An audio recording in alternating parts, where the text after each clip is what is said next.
In the past 2 weeks since our last show, a whole lot has occurred. More than we can just simply digest and condense into a single episode.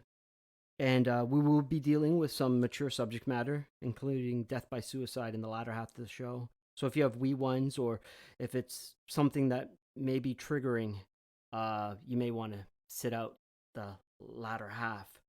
But before we get to that, we're going to start off with some lighter fare. Mm-hmm. And Alexis, I have something for you. Ooh. I'd like you to describe it to our listeners. What am I giving to you? All right, so this is the New Yorker magazine. Flip it over. Flip it over? Don't look at the words. Don't look at the words? Okay, oh my God. What do you my see? Gosh. Hallabong orange. Really? Hallabong. Hallabong tangerine. Now I am looking at the words. Now, so you see a Hallabong tangerine with the lovely orange and the halasan top to it. The peak to it. But what is it called? What are the words on this advertisement? Definitely doesn't say anything about Jeju. That's for sure. So super sweet, enormous. Sumo citrus. Is that something from Jeju? What is that? Sumo? Doesn't that sound isn't more sumo wrestling? Japanese, right? So why do you? This is on the New Yorker. This is a huge advertisement too. Yeah, it's massive. It's the back of the magazine. So what does this make you think? What do you see? What do you feel? Well, immediately I thought scandal. Considering why is that? Well, considering the tensions between Japan and Korea are never ending, and for good reason or not good reason on either side. People have strong opinions about this, but tensions are high. So as soon as I saw this, I thought, oy vey, that's going to cause some drama. So what would you say if I told you that Hallabong is a brand name? You're saying that's just the name of the actual fruit? No, I'm saying it's the name that Jeju has given to the fruit, while this California orchard has given the name Sumo citrus. But did it not start here in Jeju? The whole thing? No. No way! No. Are you serious? Yeah, Hallabong was... Is this something you knew before seeing the magazine, or you had to look... Oh my gosh! A little. The things I don't know about Jeju. The fruit's actual name is Dikupon. And it was developed in 1972 by the Department of Citriculture, Coote National Institute of Fruit That's very elegant, Science in Nagasaki. In Nagasaki. It's a combination of two fruits. Right, that were combined together in 1972. But Hallabong is what they call it in only two countries. Korea and Azerbaijan. What? Yeah. Oddly enough. That's so random. In Brazil. Okay. Where I believe it was actually introduced before Jeju. Because according to the Jeju Tourism Organization, Hallabong came to Jeju in around 1990. This has got to go up on our Instagram as a factoid. Right.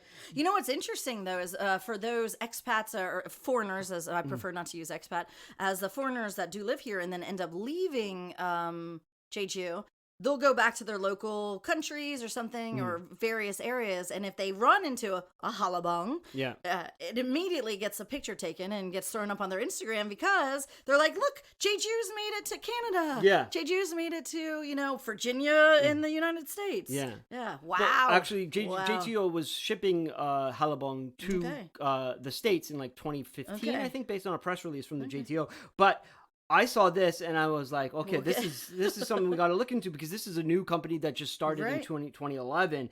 But I didn't realize Brazil, it's called Kinsei, which is a combination of a Japanese branding term for the Diko Pon fruit, which is this right in front of us.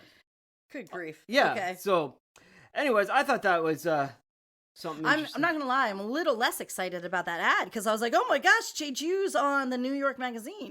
And clearly not. How does it make you feel about a lot of people think of it as special. Jeju, right? It's special. Yeah, Hallabong. It's named after the mountain. Well, first of all, let me be real honest with you. It's expensive. If you guys think outside of Jeju and outside of Korea think it's expensive, it's also expensive on the island.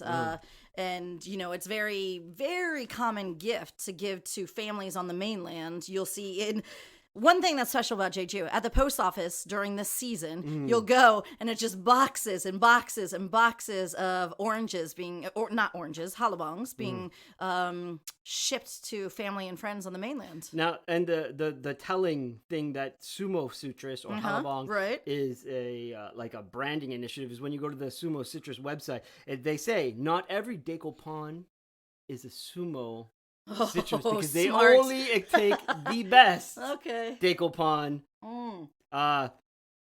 decoupon fruit, whatever you want to call it. And now I'm disheartened that it's not. I am too. I guess I just thought it was something so special, and we were okay. But let's be totally honest, though, Darryl. Yeah. Do you like it?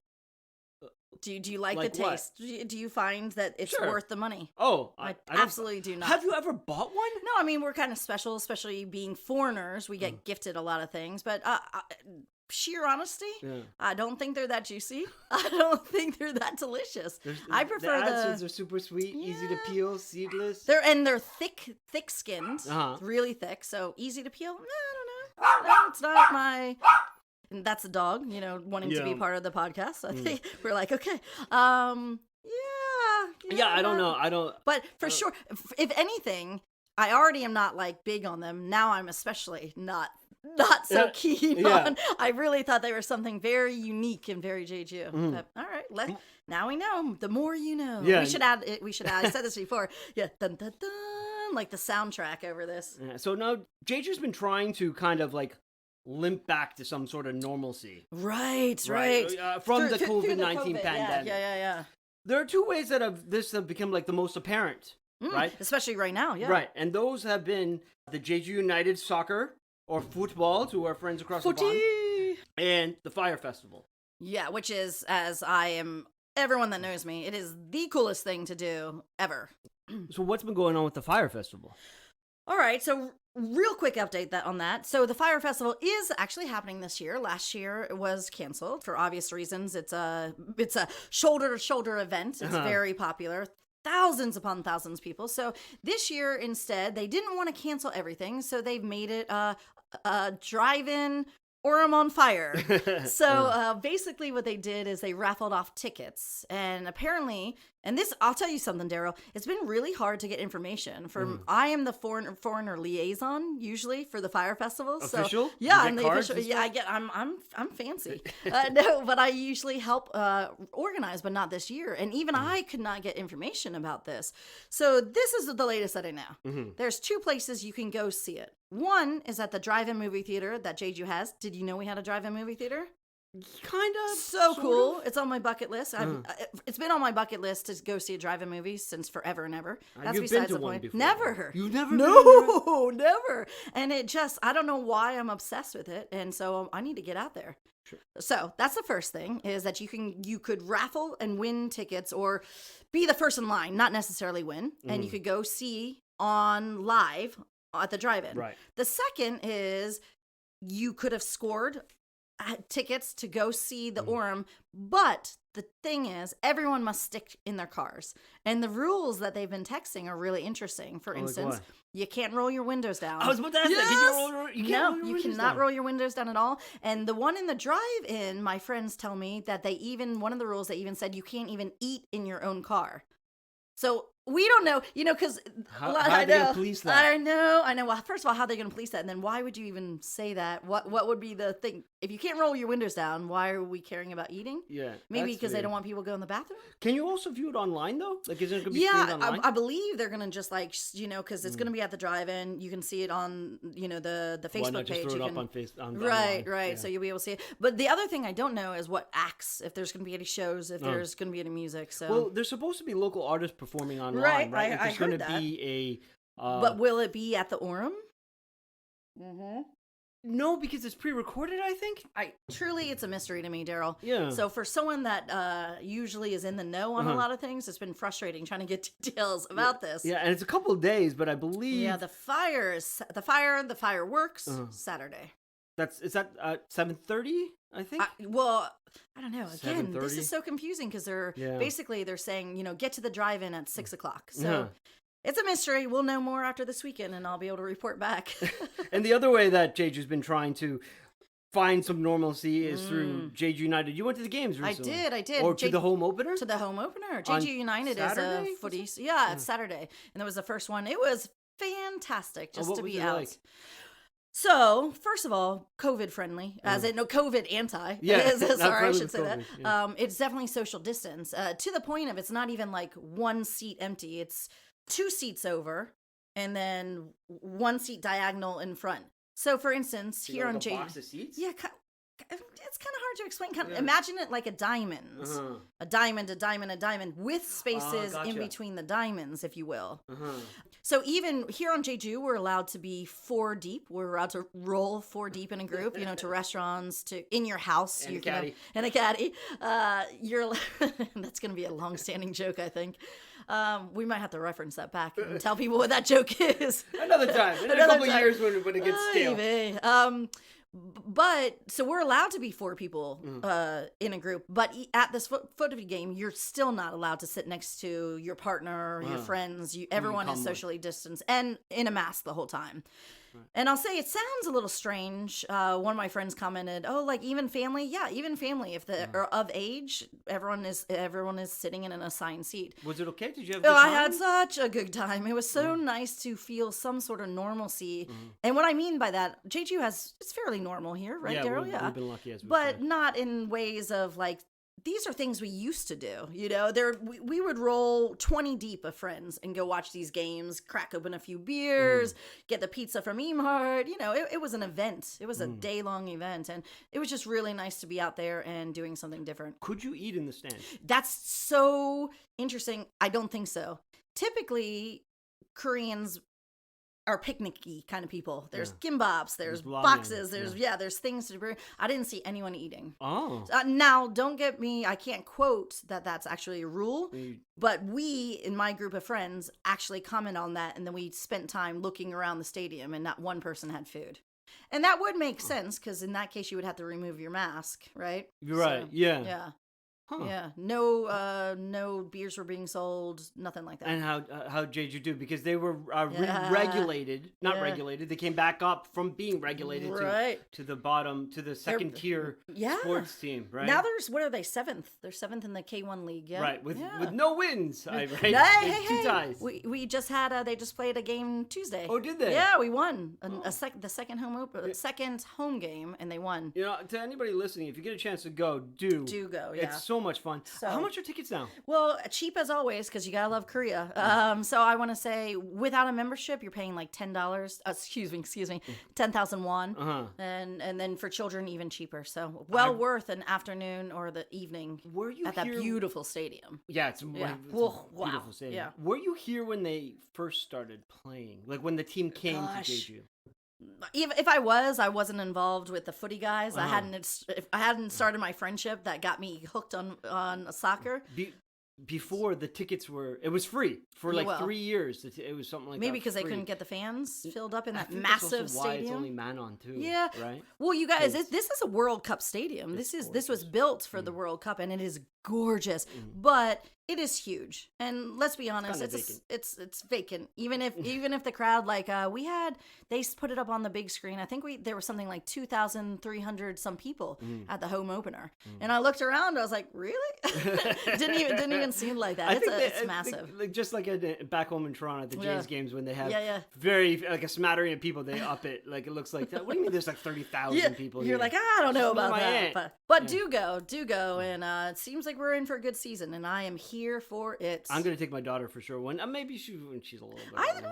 There's tons of kids there, and they were having a blast. And I just finished saying that everyone was kind of regulated to a seat. There's a little bit more relaxing views. Nobody's going to scream at your children. No one's going to be yelling at the kids for running around a little bit. So it was a nice family outing. Oh, perfect. Well, thank you for that. Yeah, so now we are going to throw to our very new segment, which is Well, we need a name for it. So, Darryl, explain, what is our new segment, please? So, our new segment is Jeju Dialect Corner, which we have a placeholder called Morago, which means, what did you say, in Korean? So, if you guys have a better title, something a little bit catchier, maybe more creative, please email us to meyouandjeju@gmail.com or Facebook. Instagram. Like Carrier Pigeon, Smoke Signal, telegraph. I'm looking at you, all my creative friends. We just want something that we can, that's cute, funny. Not even funny. We don't care. Just something that's is a nice title for this segment. But let's go ahead and throw to that.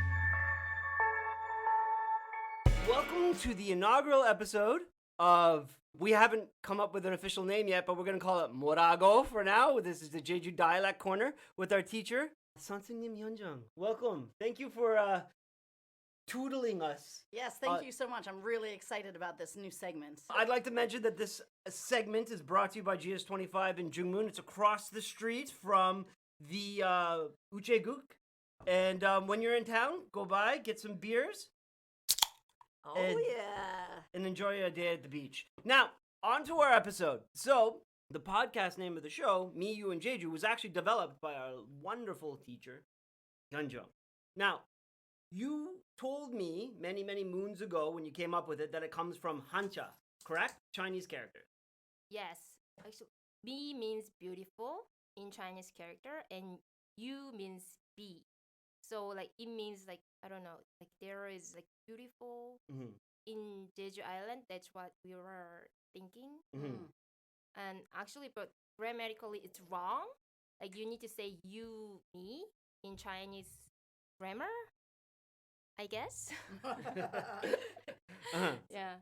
Yeah. But it's grammatically wrong, but we picked out, so, like, also we thought, like, we can use in English too. So. So it means beautiful me?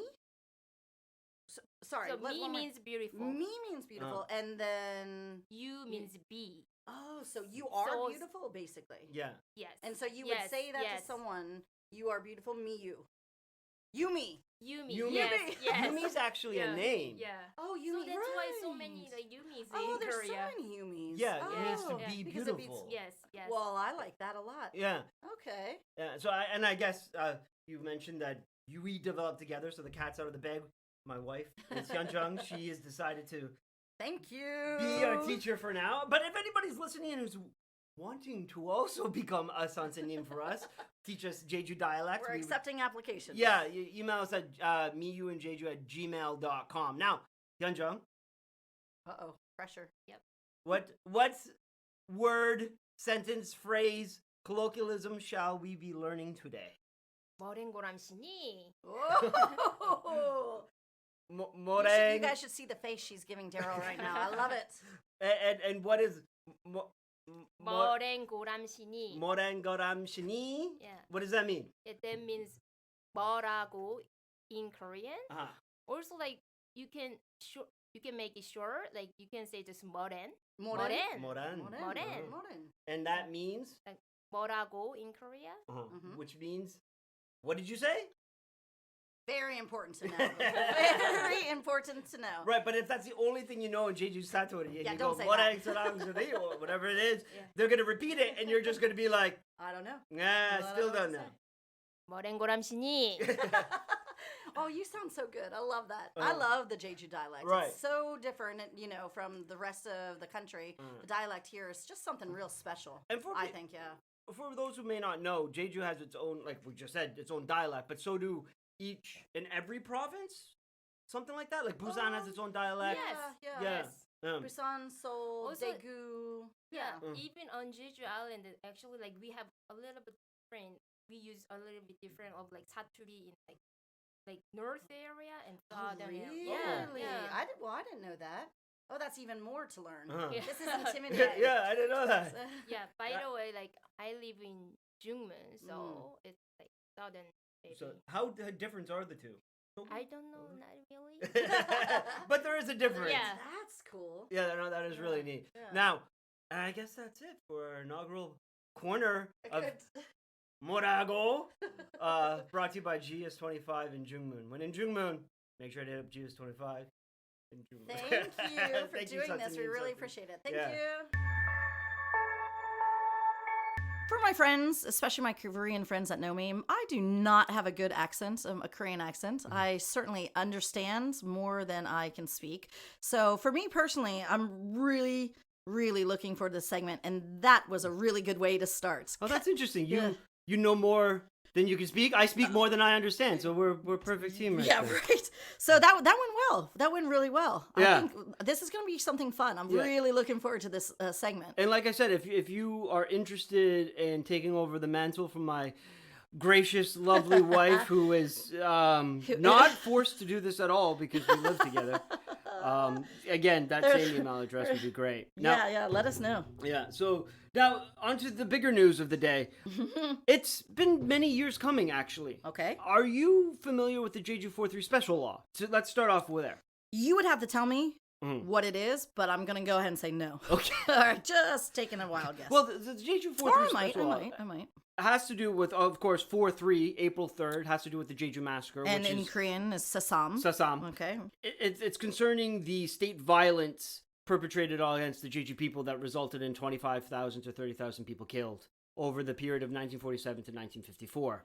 Now, And did you mention 4-3 actually means April 3rd? April 3rd, You did? yeah. Okay, just want to make sure. for years, decades following it, it was covered up, squelched by dictator after dictator, Right. and speak of it was taboo, but also like you didn't want to be associated with anybody who died during it because you would be considered a communist or a sympathizer, what have you. It was bad. It affected your jobs, right? People yeah. couldn't get jobs. People changed their names. People did lots of People stuff. change their family names. I mean, down to it, just to not be associated. I mean, it's a big old deal. Well, the Jeju special law was an endeavor to fix all of that.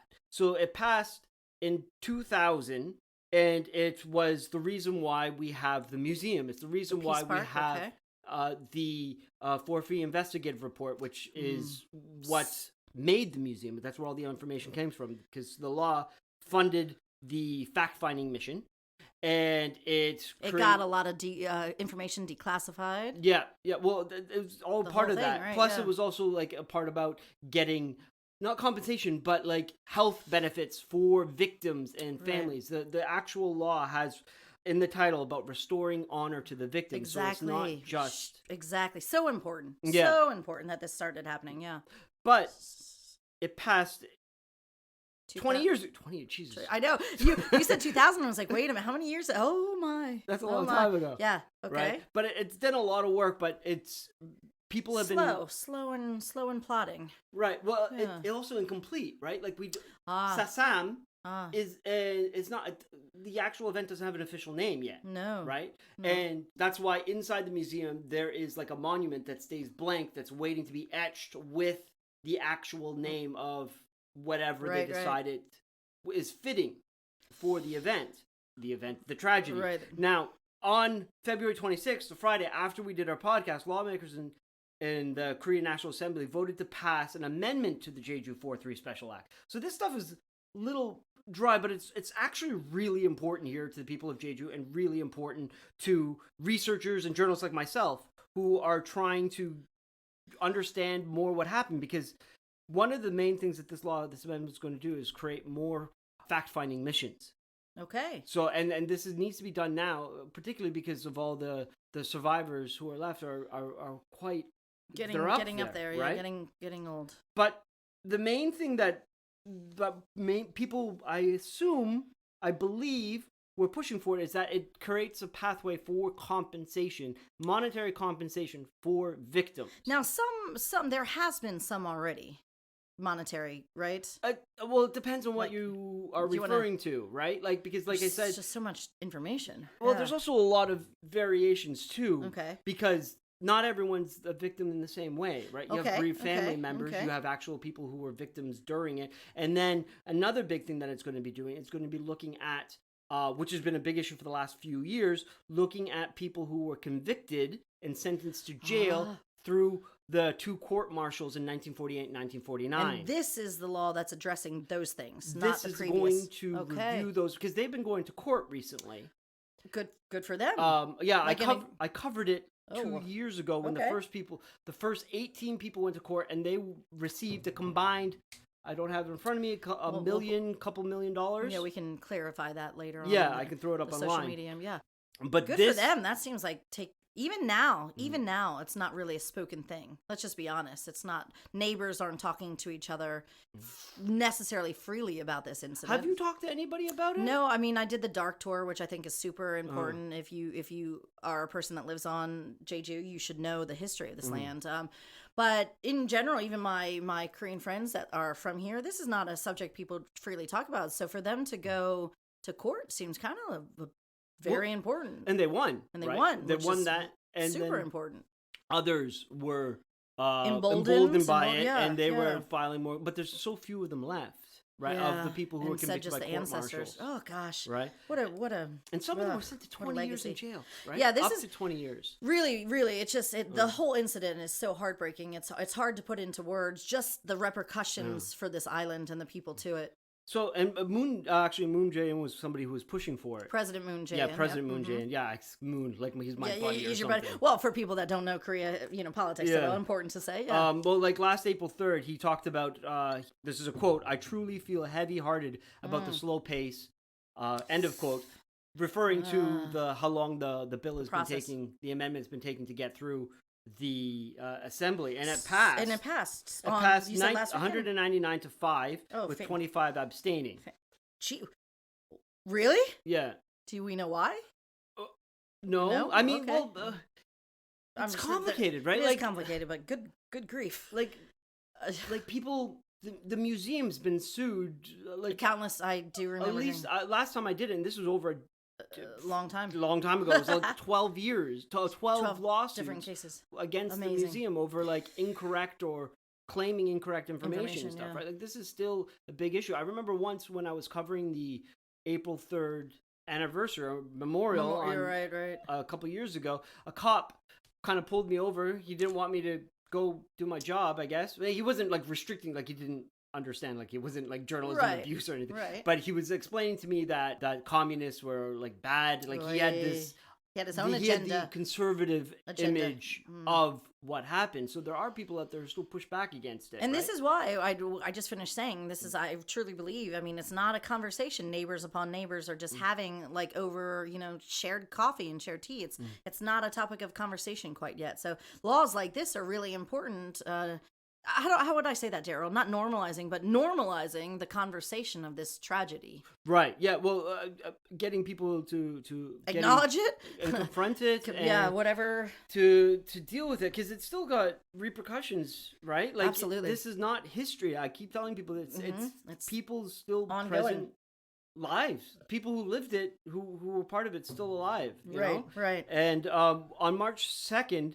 Moon Jae-in remarked on the passing. He said, "The passing of this bill represents truly significant progress in that it specifies responsibility for state violence and lays the foundation for reparations and compensation for the victims." That's pretty strongly worded for President Moon Jae-in. I mean, for his voice. Yeah, but I think that's pretty strongly worded. Well, I mean, doesn't leave a lot of room for. He's come down, right? He's come down.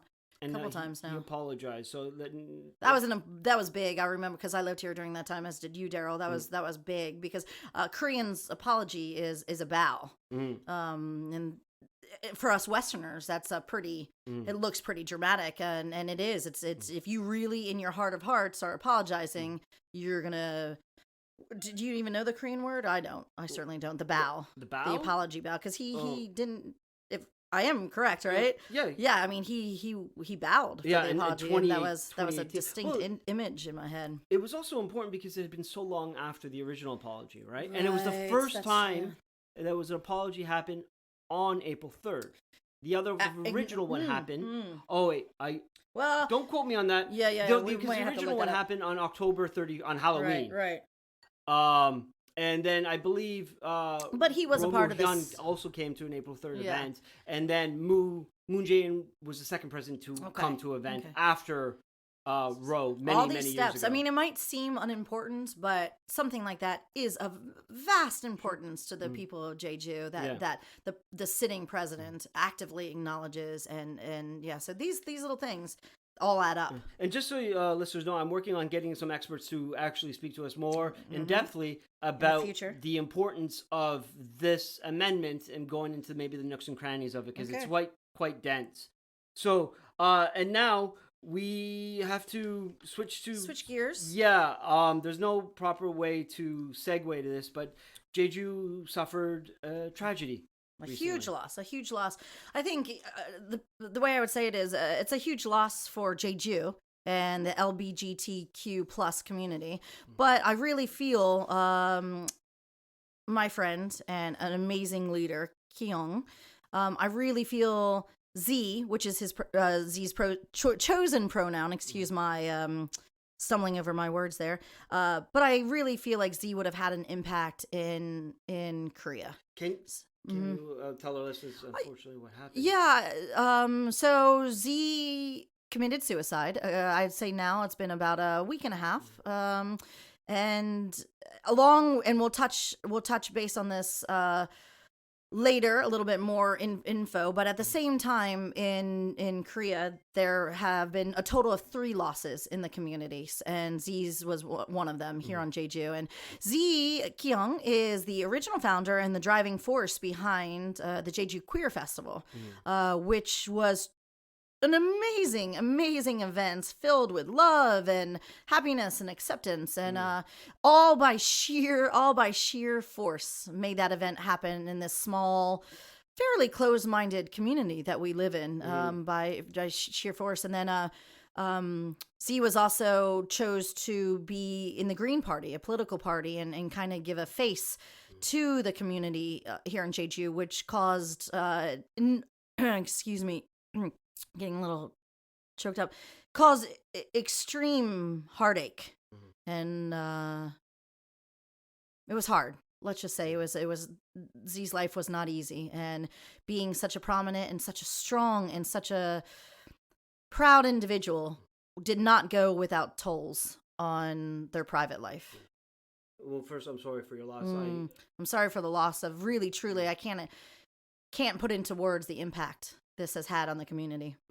Yeah, there's not many words to say about it. Just I wanted to make sure that we honored and respected him and acknowledged Z's life and Z's contributions to the island, because I took my daughter to that festival. You did. That's great. I great. made a point to to take her. Yeah. She was still an infant. Sure, but still. I have a good friend that took her 3 children as well, and came and shout out, but came and helped us. The very first festival was exciting because it never happened. And so Kyung and some close friends, we all actually went to a local bar, and we're sitting in the basement bar, and we invited the community to come out and make posters for the first queer festival. And so we just made, just whatever you felt your heart was led to make, but to be able to march in the parade and have these festivals. So we were all really a big part of that first That takes festival. resolve to do that on Sure Jeju, does.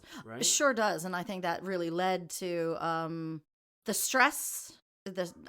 What can I say? It's not just stress. It's a whole, the absolute burden that Kyung took upon themselves was huge. And to start it, Z did their own thing over, had to do a lot in the Korean community, and then was also so excited about having the foreigner community be a part and kind of give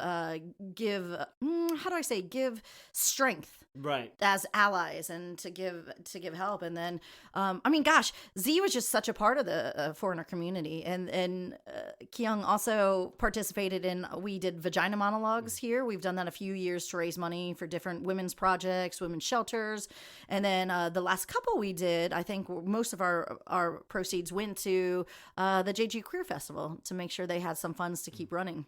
So I guess what we can do is just try to, keep advocating. Absolutely. Keep trying to make the festival bigger and better when we can get back and have another festival. When COVID, I think now, I think especially most of friends are anxious, like we, fingers crossed that such a thing could happen in June again, or, in late spring or early summer. But, who knows where COVID and the vaccines will take us. But I know that us in the community are eager to be able to give homage, give respect to Z. Yeah, no, and unfortunately, it also occurred during other people who died by suicide of the Exactly. transgender community too. Exactly. Like I mentioned before, it was Z was one of three. Yeah. Huge impact. Huge. It's hard to explain. And now, to give more context to it and to explain more about the situation, we are going to throw to a journalist based in Seoul, Raphael, who we spoke to about the situation. So as we were talking about the situation in Jeju and the tragedy of Ki-hong, we figured it'd be better to speak to somebody who knows a little bit more about the situation in Korea as a whole facing the LGBTQ plus community on Jeju. And today we have with us Raphael Rashid, a Seoul-based journalist who specializes in minority issues and attempts to try to give voices to the voiceless. Thank you for being with us today.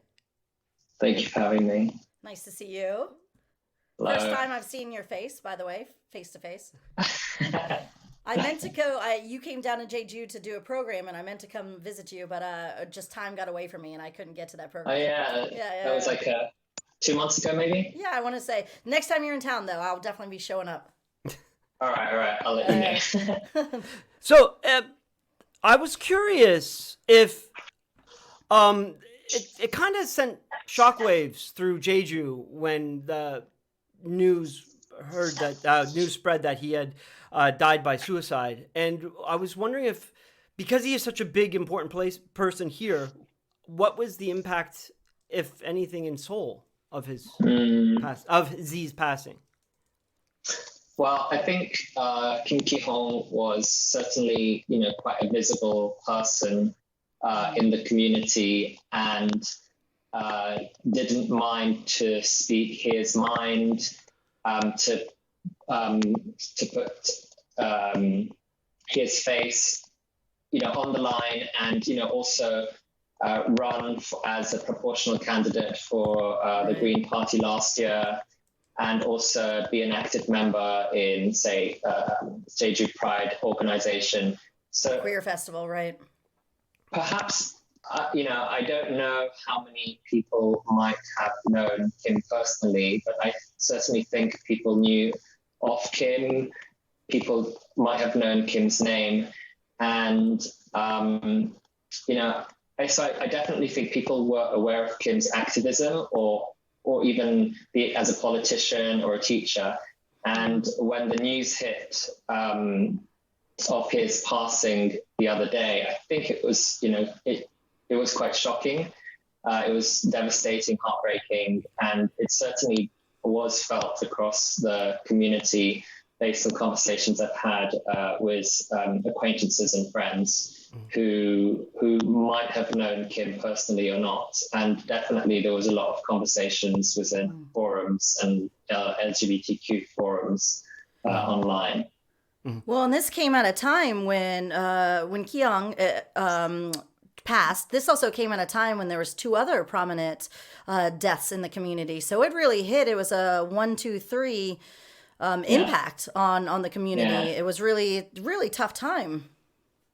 Yeah. So just before Kim's passing, it was about 1 or 2 weeks before, another transgender person unfortunately passed away, and then 1 week after the announcement of Kim's death, then there was unfortunately the news of Staff Sergeant Byung Hee-soo, who was quite high profile to some extent, right. If not the first, if not only transgender person to be out loud and proud and visible.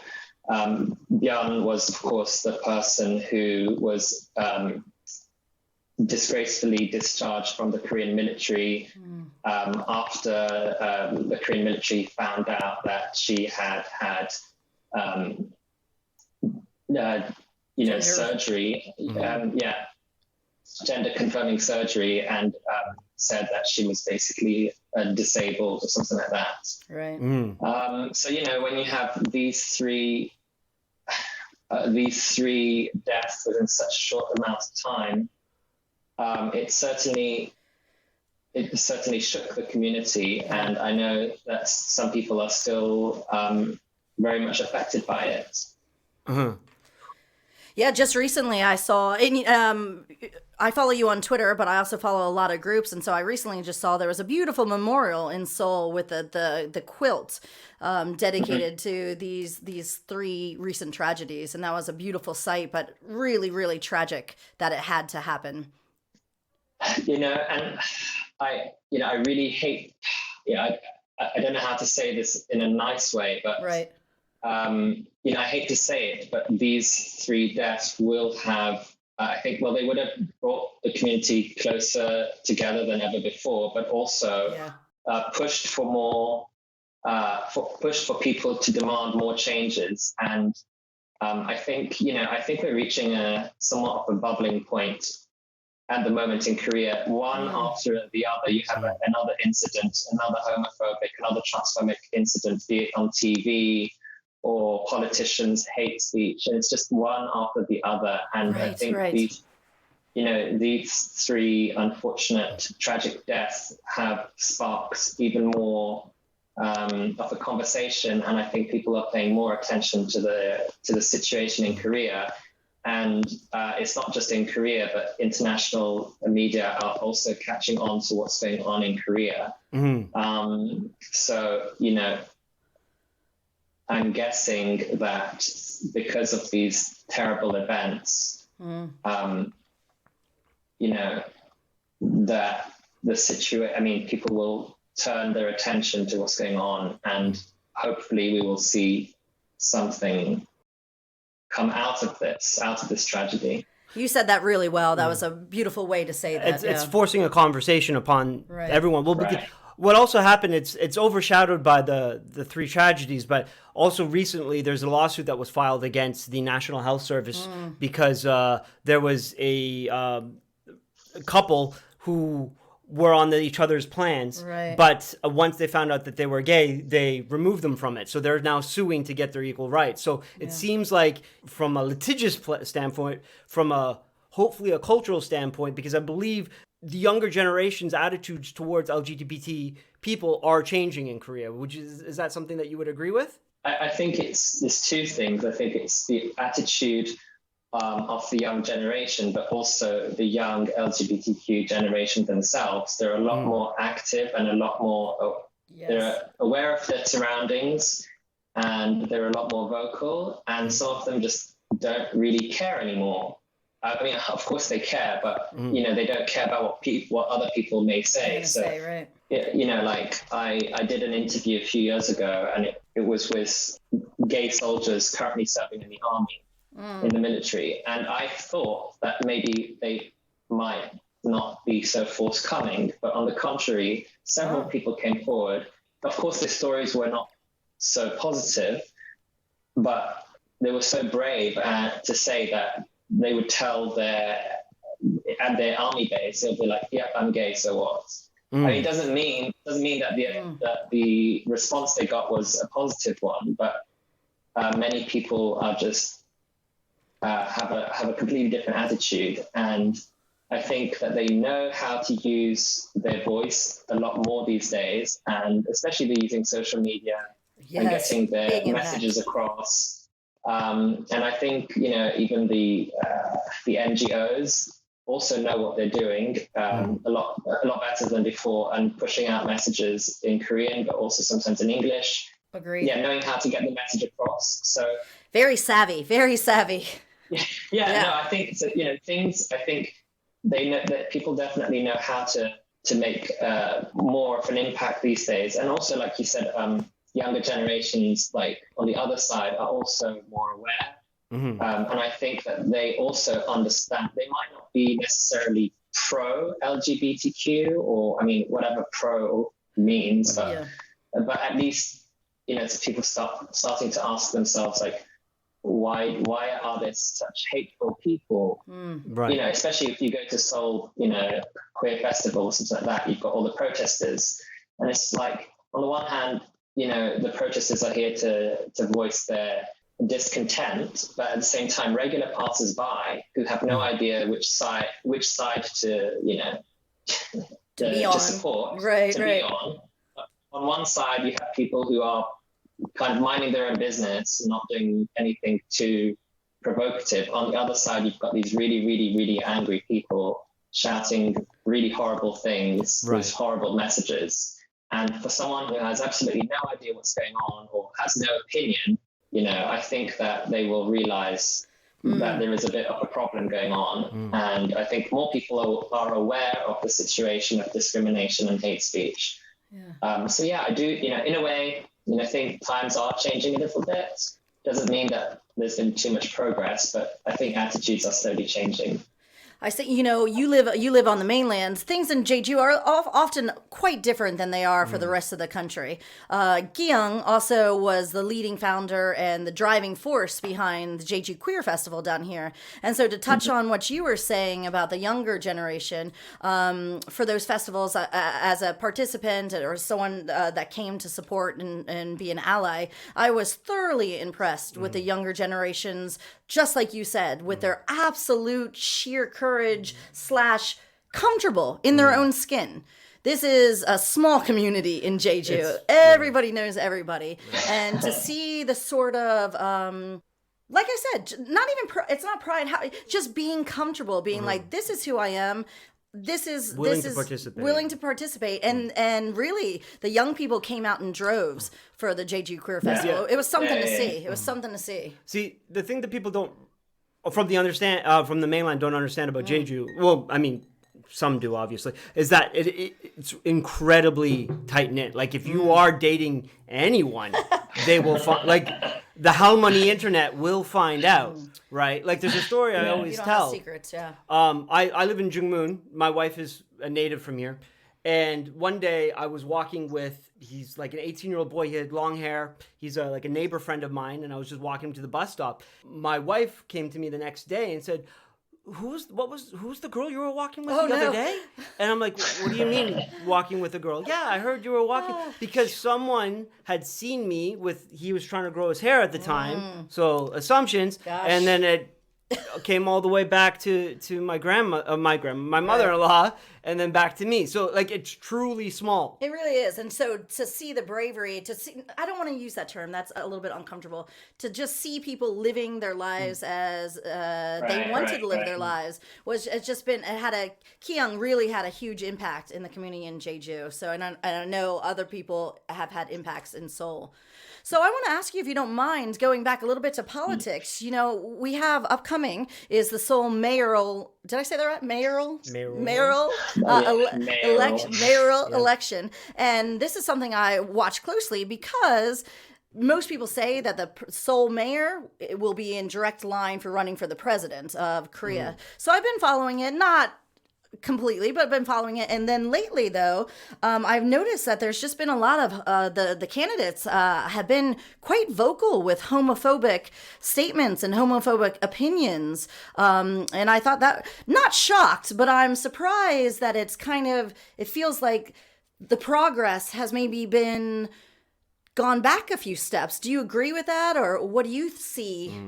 Yeah, I think, to be honest, I don't think much it's not necessarily gone back. I just don't think things have changed much. I think for the current Seoul mayoral elections, right now, I don't think there's much politics going on. I mean, the biggest conversation ultimately has been coronavirus over the past year, and a lot of these candidates, they do exist and they have a certain maybe reputation, or people know who they are, but they don't really know who these politicians are within the past year, like what they've actually done in the past year.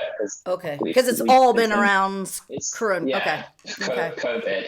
So then we have all these candidates, and people know their names, so that's about it. And then suddenly they're coming out trying to differentiate themselves by just jumping on the homophobic bandwagon, and I mean, out of the blue, trying to get the radical Christian vote. Yeah, yep. Whether it's an election or a high position you're going for, the question of whether you are for or against homosexuality will always come up.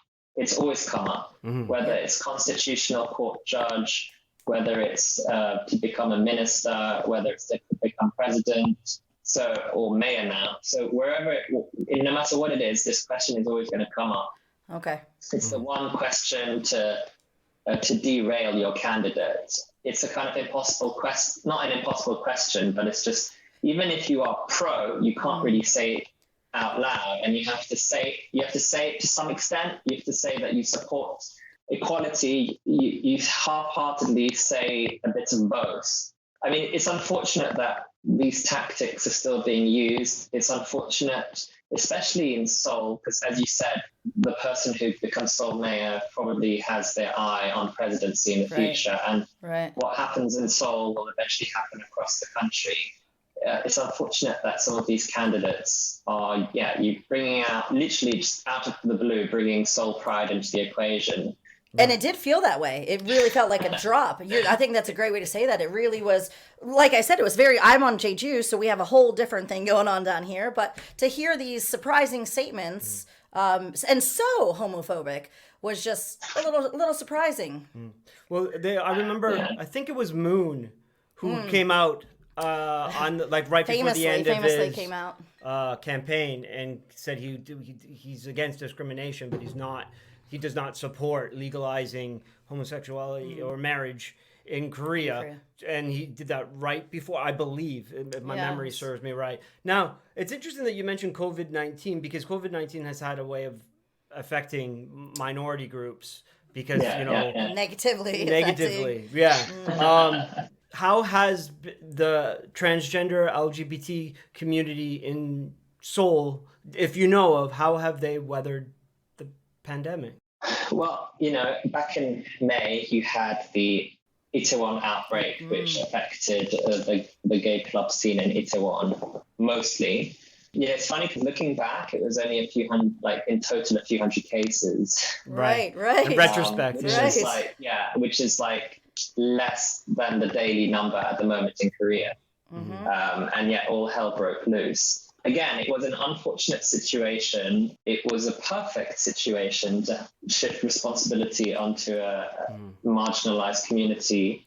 And it was pretty disturbing how the media reported on this in the first instance, and the way they portrayed it, the words they used, the pictures they used. They put topless people as a pic. I mean, one media in particular put topless people as a kind of a stock image. It was pretty disturbing how it was portrayed. And unfortunately, in the process, some people might have been outed or not in order to come forward to get tested. Because if you're in a company and then you say, well, I need to get tested because it's pretty obvious I was in Itaewon, then that means you might be automatically outing yourself. So I think there was a bit of a heartbreaking issue for certainly some people. But on the other hand, it was the number one news. And on portal websites and on Twitter, the words LGBTQ, sexual minority, gay were top trending words through portal websites and, social media. And it was the top news. So you would flick the channels, KBS, JTBC, YTN, and this was the top news. And the top image was these clubs, which until that time, no one even knew existed. Right. And your regular, people who have no knowledge of any of this, even the community, have no idea. Just absolutely nothing, were exposed to it. And I think a lot of people probably did feel a little bit sorry. I mean, of course, on the one hand, you have a lot of hate speech online generated by the same vocal minority. On the other hand, I think a lot of people did feel a little bit sorry for what was going on. But like I said, I think it's the first time that I see that there's been so much visibility on TV and in news. And I think because there was such a big backlash, especially from international media outlets, reporting on the homophobic situation in Korea, it looks very shameful on the ground here. And then I think people realized very quickly. And also there was backlash from NGOs and, Human Rights Commission. And even some government officials did say, basically, don't be discriminatory. So then I think the tone changed a few days later, and some of these media that were running these awful or sensational headlines, I don't even think because they're necessarily homophobic media themselves, but just because they thought it was okay to refer to certain people in a certain way, just because they have no idea. Not educated. Yeah, just not educated. Right. And then I think the narrative changed a little bit, and some of these same media flipped the story around and then did reports on this hidden community and literally giving them a voice. So okay, it might have been bad for some people, but I think overall it gave more exposure than anyone could have possibly dreamt of in a positive way. It's forcing a confrontation, at least. You have to acknowledge the fact that these people live among us. They're part of our community. Yeah. Based on these reports, pretty normal people with normal faces and normal names, office jobs, and nothing out of the ordinary. Exactly. Well, that's great, Raphael. Thank you very much for being with us. This has been really insightful, and we'll have you back on again. We really appreciate it. Thank you so much. No problem at all. Thank you so much. Yeah, that was pretty good. What do you think, Darryl? Yeah, no, that was very informative, and it's great to get that insight because when was the last time you went to Seoul? I never go to Seoul, so we can't go to Seoul. Right, we can't go to Seoul, so just to have different. But just for listeners out there, I follow Raphael on Twitter, and he is one of my main sources of news for Korea. He tweets in Korean and English, and I constantly we'll throw up a link to their website, to their Twitter account. But he's my main source of information of things in Korea. Yeah, you can follow him at Koryodo Dynasty. We'll put it up, but KORYODYNASTY. And so that interview, wow. I mean, I follow him. Like I said, he's my main source. So I knew he had a way with words, but just listening to him speak and, you know what else I was hit by, especially because I'm not going to lie, it's been a hard couple weeks and people have really felt the impact. I mean, Kyung's death was huge. We're still dealing with COVID. It's been a hard couple of weeks, but did you just I don't know, Darryl, what do you think? His answers just held a note of optimism, right? He we have this tragedy, but here's what I think we can see coming from, I don't know, just really empowering. Communities it's being forced into the discussions. Yeah. And you can't put that back once it's out, right? Right. And I don't know, everyone's going to have to, the interview is going to impact you in different ways. But for me, it just left me with a glimmer of hope, if that makes any sense, like a little bit of light in the sky to be like, okay, maybe there is something around the corner. Yeah. Well done. Thank you so much, Raphael. If you guys have comments, questions, hopes, dreams, worries, concerns, you can email us at miyuandjeju@gmail.com. We have Instagram, Facebook, all that kind of jazz. All the goodies. We're on the island. If you're here, you can probably just scream our names. We'll probably hear it. Music is by Jason Liskow. Let's go. Thank you, Jason. Oh, Jason just had a baby. Oh, did he? Congrats, Jason. Their first baby. Yeah, it was beautiful. Henry. Yeah. Oh, Henry. Yeah, Henry. And our art is by Sarah Hodgkiss. Yep, thank you. Editing and all that stuff is by yours truly. And my co-host is Alexis. And until next time, be me, you, and Jeju.